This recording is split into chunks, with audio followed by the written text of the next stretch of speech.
and so in between my pole dancing sets, I used to go and sit in that gremlin. Okay. Well, it was this old preacher used to come across the field. It was a vacant field, and so the name of the street that I used to dance on was called Lakeview. Okay. Now, why they call it Lakeview, I don't know, because it wasn't no lake, and it definitely wasn't no view. Right. Okay. And so I don't know in the Los Angeles area what would be a street that would be the Equivalent to it.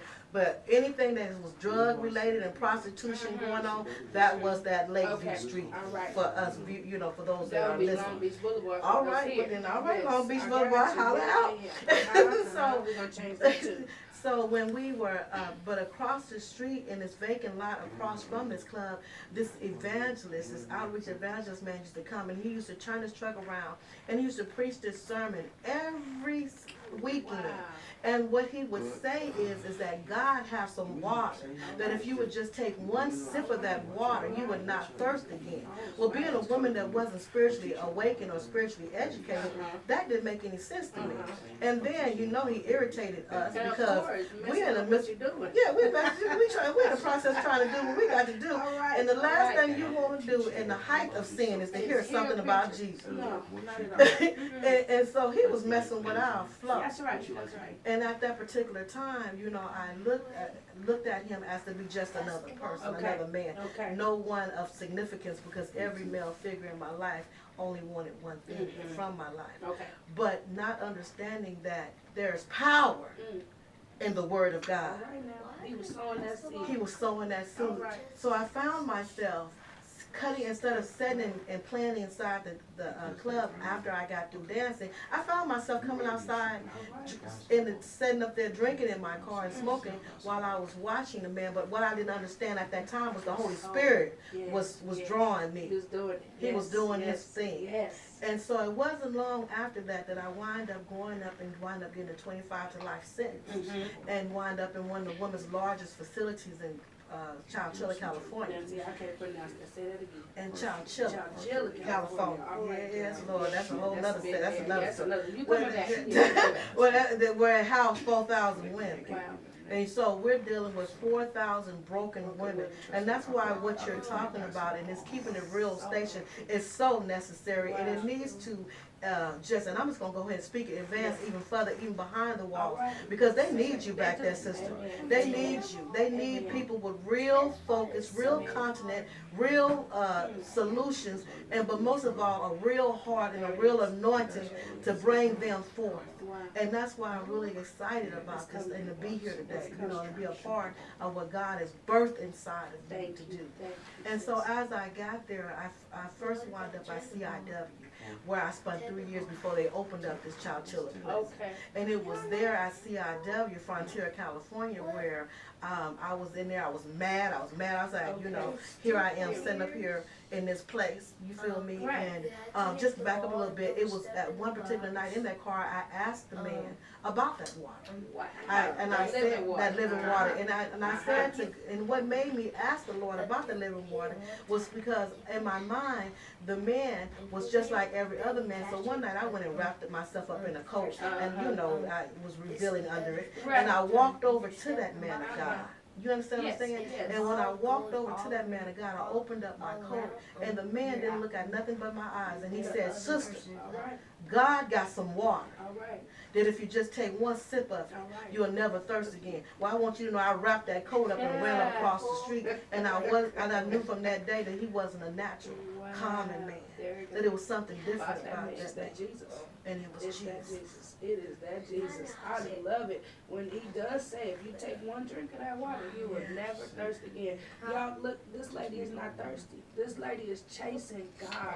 She's making a difference for those sisters and those brothers behind the wall. I haven't got to watch our brothers. I got some men coming to tell their stories. I got some men that are ready to tell their stories to free you from the bondage, which is what we are talking about today. Being bound. You don't have to be bound behind the wall. You can be bound behind the dinner table. You can be bound in the stores. I'm telling you, when I had the money flowing from my child care, it was no store out of my reach. My God. And it's just, I was bound behind it because it gave me a high. to go and buy something that I did. Tags in the closet, clothes in the closet with tags, shoes I never wore. And I said, what am I doing? But I was feeding that empty void inside of me with that. And I'm like, okay, God, you can be bound with anything. It's no, you don't have to have a wall physically in your face to know that you are bound. You know that there's a wall inside of you. Because every time you try to rise above whatever it is that is holding you down, you bump in your head. You bumping your shoulders. You're getting bruised and tore up behind your back, whatever it is that's binding you. And we are here to let you know that there is hope and you can be loose from whatever binds you. Now, Miss Georgia, behind that wall, those 25 years and 3 days, and y'all, she taught me about the 3 days, so I am very conscious of that time. The 25 years and 3 days when you tasted that living water, but you have to go sit in that water.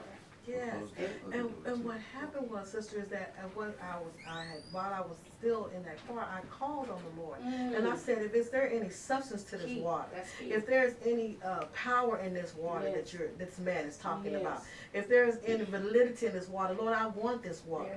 And so then I wind up, like I said, catching my case and in the state penitentiary, and then I got angry again because I was like, Lord, now I called on you, and this is what you answered me, but I didn't know that God was getting ready to position. He was repositioning it for my breakthrough. You feel me?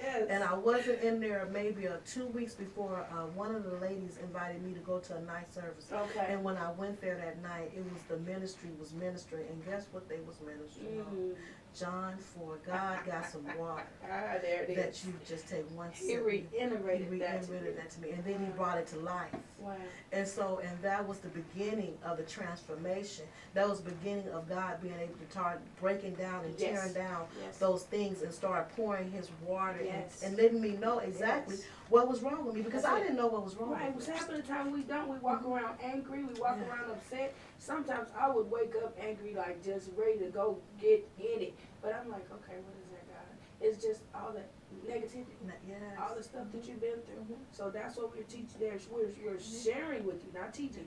We're sharing with you that you can wash that negativity away with that living water, and you can be made whole from whatever it is that has you bound. And I want you to know that don't allow anybody to minimize what you've been through.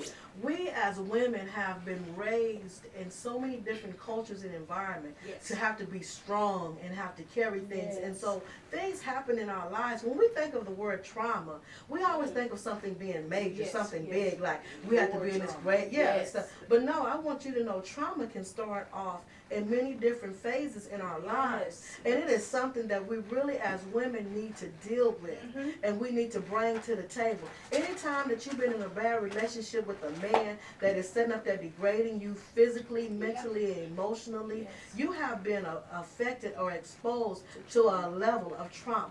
You feel me? And those things need to be dealt with because they will be carried on into other things, and where that one little thing that may not be identified, or you might not take the time out to deal with it because we're so used to brushing things off.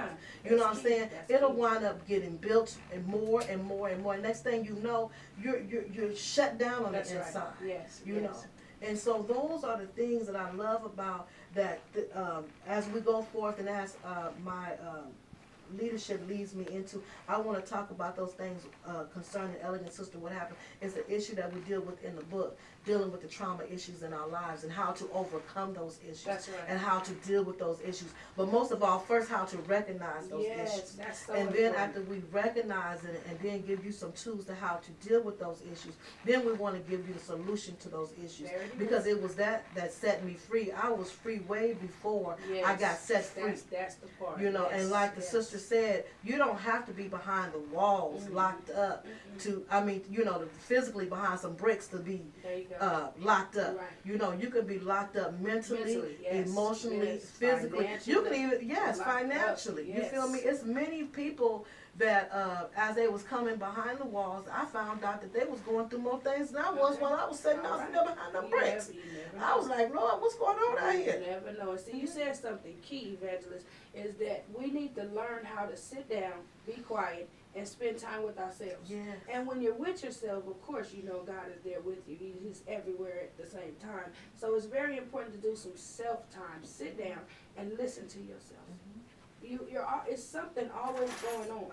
Your mind is always moving. Your spirit is always it gets upset when you have so much negativity just poured into you. So the more you sit down and spend time with yourself, the more you get to know yourself. And what I like to do, and I read that too in your book, is document self.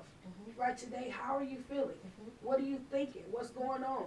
And that way, when you put the pieces of the puzzle together, you get to that elegant system. So that's that.